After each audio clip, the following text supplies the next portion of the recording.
The question of the day is, why do nationalists love the Taliban?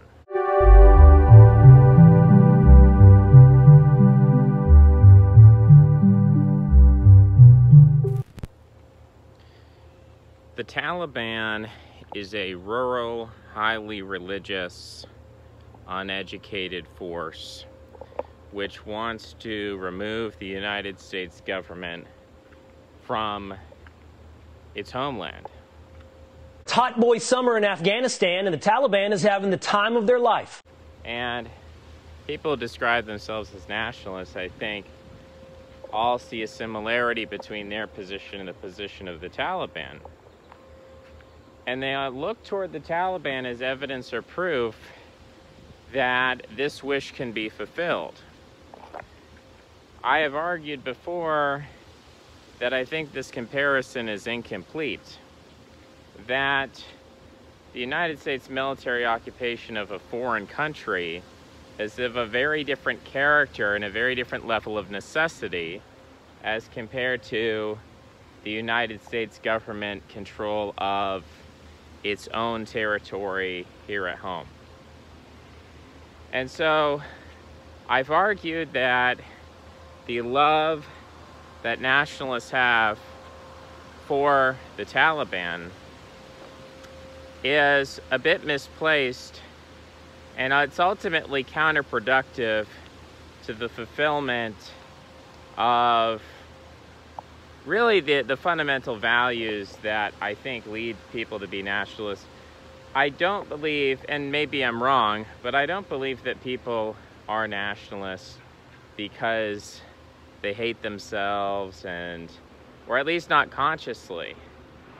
You know, I think consciously people who describe themselves as nationalists are trying to provide a better future for their children and trying to make the world a better place in the way that they feel it could be made better.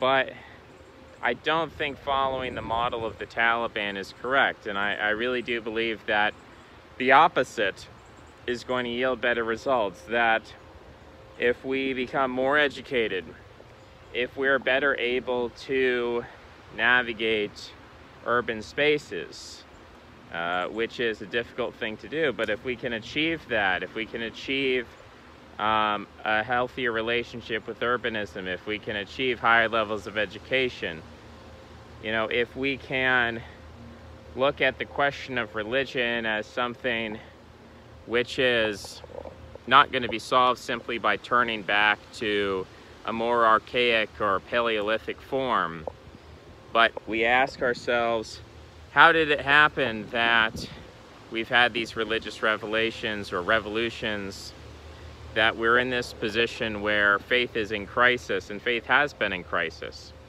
You know, concerning this question of historical context, how did we get here and where are we going? I was having a conversation with a nationalist the other night where I put forth to him this framing. I said, you know, you believe nationalism is natural, it's been around forever, ancient Greece was nationalist, and look, I disagree with all these things, right? But, and one of the funny comments, just as a side note, the idea that ancient Greece was a homogeneous state, that, if you're making that YouTube comment, you've never studied ancient Sparta. Just to put that to the side. In any case, I said, I'm just going to ignore that argument for the moment and say, all right, so you believe nationalism has existed, you know, it's just tribalism, it has existed throughout history, it's existed forever. What changed? Because we're not living in a nationalist country, according to you. So what changed? What changed such that we are here now? They said, well, they want to have cheap labor. I said, well, haven't they always wanted cheap labor? Well, you know, the elites changed. Why did the elites change? What was the process? What was the process? When we look at the WASP elite in this country, were they defeated in a war? Were they defeated? Was there a foreign power that defeated them and took them over? I don't think that's the case. I think that is WASP apologia. I don't think that the WASP elite of this country was defeated. I don't think there's evidence for that. And I think that narrative comes from a kind of bitter, I would call upper class, maybe upper middle class WASP, who feels that they should be the elite of the country and that they're not. The truth is, there's the Walden family runs Walmart altogether, one of the richest families in the world. Bill Gates, of course, the Koch brothers, right? There are plenty of WASP elites who are still around, and they don't seem to have a problem with the way things are going. They're not putting up any significant resistance to the way things are going. And you'd have to question if it's as dire as people make it out to be. Why are they not complaining? Why are they not putting forth a different vision for America? Why are they not supporting these kinds of dissident movements that people say that essentially are all about reinstating this WASP elite as the sole power over America? You know, I think we have to understand that these WASPs, they're not really, they don't have the same interests as you. They don't see themselves like you. They don't believe they're part of the same nation, even if you consider yourself a WASP. You know, the types of people who believe that they have noble lineage, and in many cases they're correct that they have noble lineage, whether that's Boston Brahmin or whether that's, you know, those who are descended of the founders of this country. You know, we look at almost every president.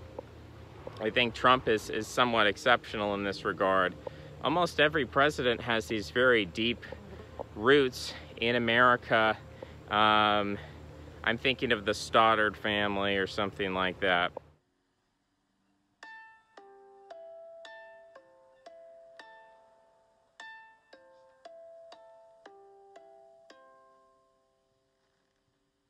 So all of these different families, I don't think they see the same, they don't feel that they have the same interests. They don't look at the changing demographics of the country and say, we're being genocided, we're being wiped out. I did see an article the other day, I didn't look too quickly or closely into it, but it said that, you know, some of the richest women in America are having the most kids. And I can't confirm that is true, but it's an interesting idea if it was true. What it kind of shows, at least theoretically, is that the destiny, the fate of the WASP elite really has nothing to do at all with, you know, poor white people in West Virginia and rural America at large. And so, you know, when we look at how did things change over time, because we do have a different immigration policy, and we do have a different cultural policy, and we do have different a musical scene, we have a different artistic scene. You know, the culture has changed in all of these ways. Why has it changed? Why is it that the elite have become more pluralistic over time? You know, why did they decide to invite other people into power, whether those people are Catholics or Jews? Why was that decision made? Because ultimately there was no war that was really fought and won. We have to look at the history of things like Freemasonry. We have to look at the history of religious tolerance. We have to look at these philosophical developments. If we don't understand those developments, why they happened, then we can't develop an accurate model of what the future is going to look like. And if we don't have any clue about what the future is going to be like, then all of our plans are dirt. You know, all these plans are wishful thinking. When you run around thinking, okay, well, we had nationalism for so long, we don't have it anymore, the pendulum will just swing back. No, the pendulum will not just swing back.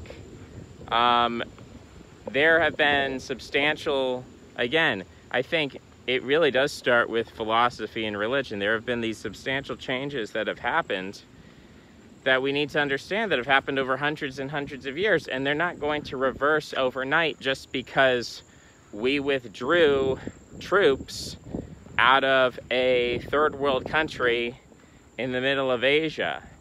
When people talk about, oh, well, you know, China's going to take over, I address that as well of what's going to happen to all those precious metals. China's going to mine them using their industrial base, and then they're going to sell them to us. And they're going to use cheap labor, and they're going to use slave labor tactics like they do in Africa, and then we're going to buy them from China. We're outsourcing slave labor to China so that we don't have to have the bad PR of the human rights abuse, and we can scapegoat China. That's what China's been designated as, this scapegoat who's, oh, they're doing the pollution, and they're like, we're funding the pollution. China would not be having the kind of pollution impact that they are if we weren't continuing to fund that by fueling it with the greenback dollar, with the United States military. So I think we really have to go deeper on this rather than this reactionary kind of like, you know, I don't like the establishment, I don't like the elites, I don't like immigration, I don't like these things, it's change. Change is hard to adapt to. We see the bad effects of that. And I'm not downplaying the opium crisis, drug crisis, suicide crisis, depression crisis. There are all sorts of crises that can be linked directly to things like suburbanism, immigration, economic displacement, shipping jobs overseas. All these things are very real. The suffering that they cause are real. But when we ask how we can deal with these problems, are we going to deal with them by turning back the clock to nationalism? Or are we going to step forward into a new world that is scary, that is changing, that does present a lot of problems? But are we going to understand the origins of these problems? Because if we don't understand where these things came from and we just scapegoat the Chinese or Catholics or Jews and we just blame other people and we wish for our WASP elite to return and save us, you're basically portraying the WASP elite as some kind of poor little, oh, those poor little WASP boys, they just got blindsided and they were stupid or they were naive or they were too tolerant. I mean, this is just a completely, I mean, it's a straw man, it's a steel man. I think it's a misapprehension of the nature and the character of the people who make up the WASP elite. These people are not naive, they're not soft, they're not tolerant in the way that you think they are. They're very much a part of the American elite today. They have their own cutthroat characteristics. So it's something to think about, something I'd like to discuss further. If you want to follow me on Twitter at Jokkull, Jokkull. You can also like, comment, share, and subscribe if you like the video, or if it made you angry enough to be thought-provoking, maybe that's valuable as well. Thanks for listening, and I'll see you next time. Bye-bye.